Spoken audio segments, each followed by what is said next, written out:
What's going on, guys? Switching it up today with some Renaissance wax. Shout out to Kurt the Gunsmith for introducing me to this product.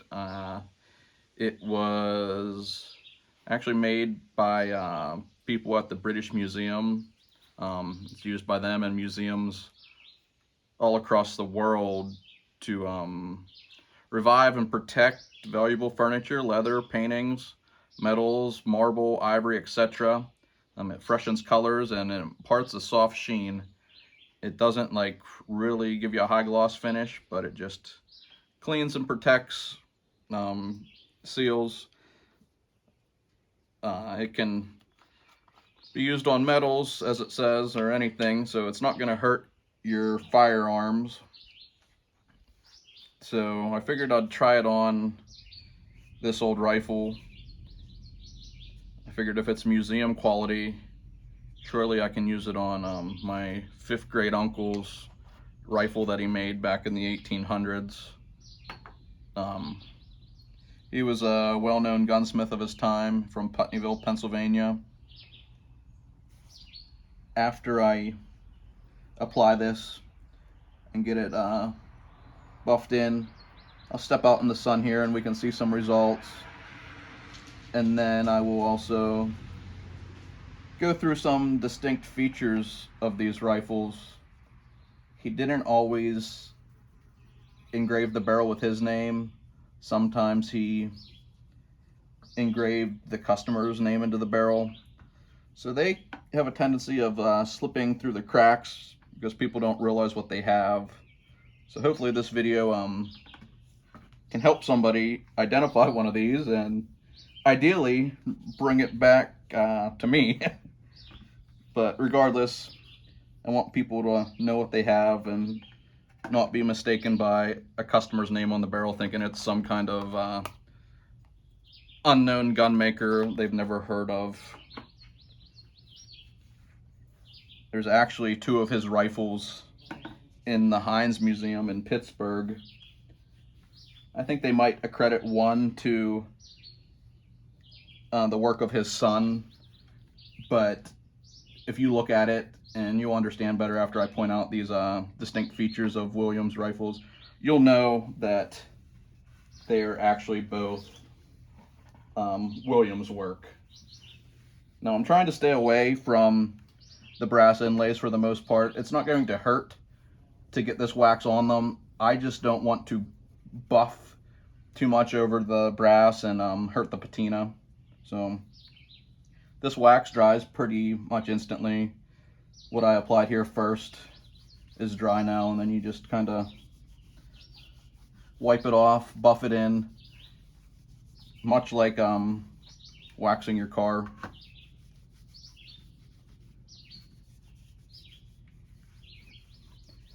This rifle in particular is a little unique. It has some features to it that aren't as common, but it also has the common features that I'll be able to point out to you guys. So I about have this all rubbed in and wiped off, so we're gonna take it out to the sunlight and you can see how this baby looks.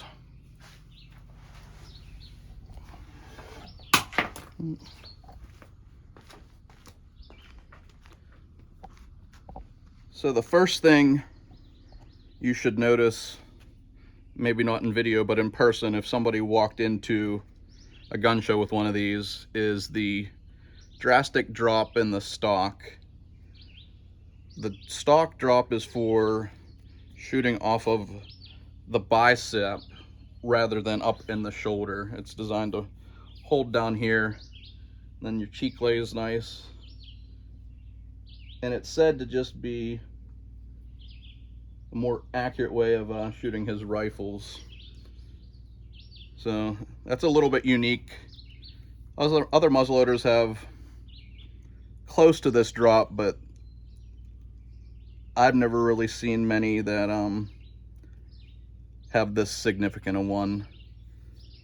And then the next feature that's probably most common is this patch box pattern. He has several other patch box that he did, but this is by far the most common. I've seen this design on the majority of his rifles. The engraving may not be the same, and there might be a little bit different shapes, different places. Like he might change this up a little bit, but overall, this is the standard patch box pattern that he used. The second unique feature about the patch box is the way that it opens. It opens from the front here, like so, where most muzzleloader patch boxes open from the rear. I like this design a lot better. To me, it makes sense. I don't know why it's not used more, but I feel like if you're hunting with the rifle and you're holding it to reload, it's much easier to get in here and grab a patch than it is to flip this way where your lid's in your way. So if I were ever to build a muzzleloader, I think I would go with this design. But again, that's another distinctive feature of Williams that you could help identify it with. And then we're going to move up here to this area right here. This is his patent breech. You'll see this on almost all of his rifles, and it's another great way to identify his work. This is hand forged, and it's actually part of the breech of the barrel. So most muzzleloaders that you see aren't going to have this. And if you can see here, then it's obviously cut out. The lock's cut out to accommodate that. This lock is a Whitmore and Wolf out of Pittsburgh. The majority of his parts were bought out of Pittsburgh. He didn't use Whitmore Wolf exclusively. He obviously used what he could get. But this is a common one that you'll see on his rifles. It's not going to necessarily identify it because many other makers may use this lock, but it's something to keep an eye out for. And then let's go up here to his signature. This one is marked W. Shreckengost. Sometimes he writes out his full name. Sometimes it's just his initials. His middle initial was G, and you may even find that engraved on the barrel as well. Another distinct feature is he almost always has a wear plate. This wear plate is a little bit larger than most. It still has the same general design, but most of his wear plates are like a separate unit. They don't connect into the trigger guard and then up into the ramrod. There's usually wood that can be seen on both sides. This one's a little bit different, but it still has one. Now we're going to go up to the sights. These ones actually don't have it, rear or front, but what you will see on a lot of his rifles are he'll peen the sight in with 4 distinct round circles. It's not just like a punch indented, it's an actual circle where the center will be raised in it, and that's definitely something that you see a lot on his rifles. Again, this one doesn't have it, so you can't always go by that, but it's definitely something to look out for as well. And I don't know if you can see this or not, but he engraved his barrels quite often. This is a little bit different engraving than he normally does. This type of engraving's done by walking your engraver. And if you see, if it goes up here and then it does some spirals, it's very fine and it may not be that easy to see. I won't know until I review this video, but neat. Trying to think what else I wanted to show you guys with it. His cheek weld, that's usually what his cheek welds look like, and silver inlays is a common thing. all a little bit different, but that's his style of engraving on it as well. Come back here to the patch box so you can see some of the engraving. This one has a decent amount of engraving. Some I see has no engraving on the inlays. It just all depends on what you wanted to spend. He could make it as plain or as elaborate as you wanted. This tang's a little bit different than what he normally does. The tangs are normally a little bit longer, but again, these were all custom made one-off pieces, so there's nothing that's exact, but you can kind of get a feel for his style.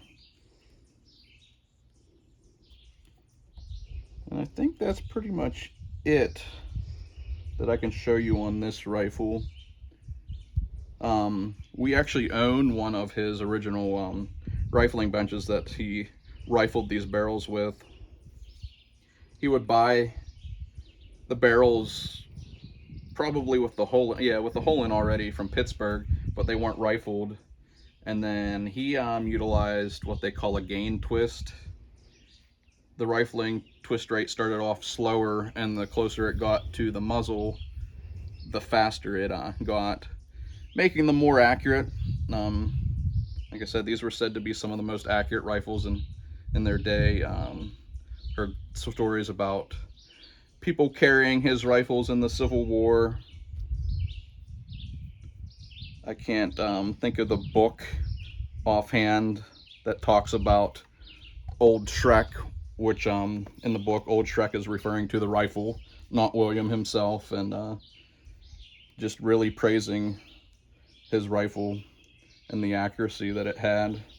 If I think of it, I'll link it in the description as well. So yeah, guys, I think that's about it. One other thing, if you see here, well, this one's a little bit off, but William always timed his screws up so they all faced the same way. This one's backed off a little bit. Somebody could have messed with it, but that's another thing that shows the quality of his work. Not saying that he's the only one that did that. Anybody that did quality work should do such a thing, but if you can see here, these are all timed too as well. They face horizontally with the rifle.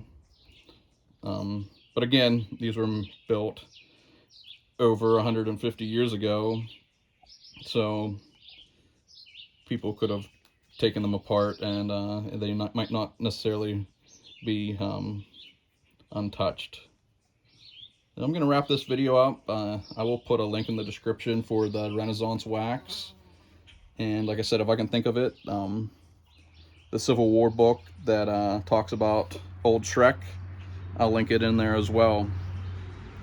Thanks for watching, guys.